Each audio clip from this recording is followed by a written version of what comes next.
modern physics conceived of all matter as composed of tiny particles.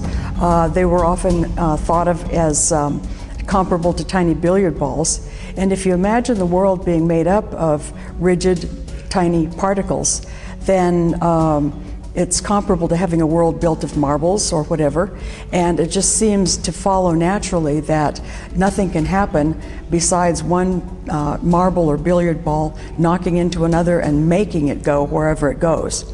And so that's where the original idea of determinism comes from.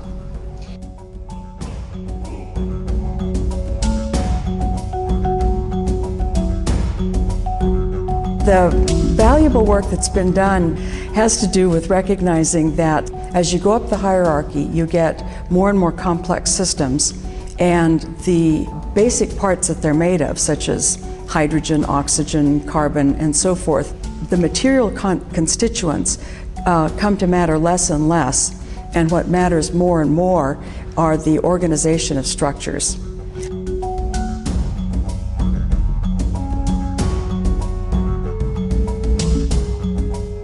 So for instance, by the time you get to life, and you can take even the tiniest, simplest form of life, such as a bacterium, it's already got some capacity for self-direction. Now, of course, this is not conscious self-direction, but it's swimming around in its liquid medium, and it's got a goal. It's got a goal to keep itself alive. If living things weren't built with those goals, they would be dead. They would never have evolved. So already at the simplest level of life, you've got something that goes way beyond anything you could conceive of constructing out of billiard balls.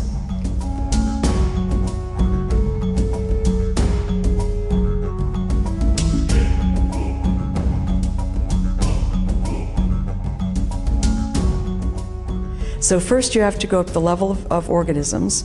You get up to insects, which can do all sorts of interesting things like dig burrows to lay eggs and all of that, but they're still governed by instinct. They don't have any flexibility of behavior, even though they've got pretty elaborate behavioral rituals. But the problem is they don't have any memory.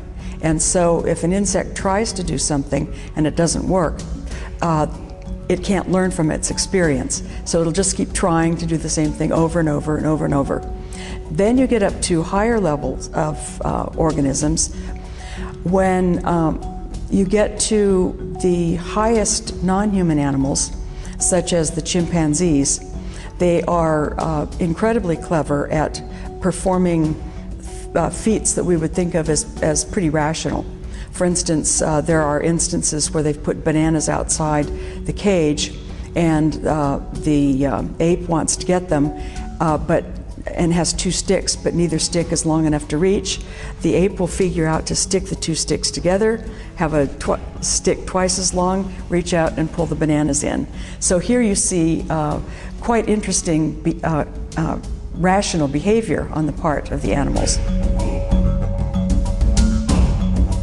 So the question of what gets you from what I would call this animalian flexibility to what we would specifically call free will involves the kinds of brain capacities that we have and the chimpanzees don't. And I think that there are two essential elements there. One is that we've got sophisticated language, and that allows us to think in terms of abstract concepts. And so, for instance, we can think about moral concepts, and we can say, I choose to act in this way rather than the other way. Second, we've got the ability to reflect on our own behavior, decide whether we approve of our behavior and of the motivations that have led to it, and if we think not, then that gives us the option to make decisions in advance that will lead us to act in different sorts of ways.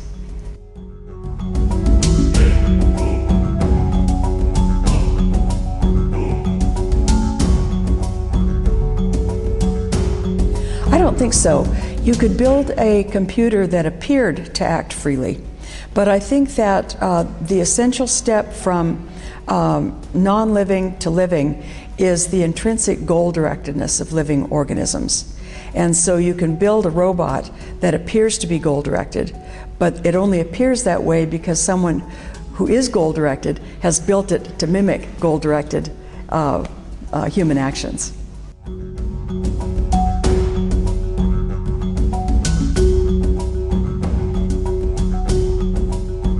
Well, since I am a Christian, I believe that God had as one of his principal motives in creating the universe that there would be creatures with the capacity to know about him and to respond to him and to love him.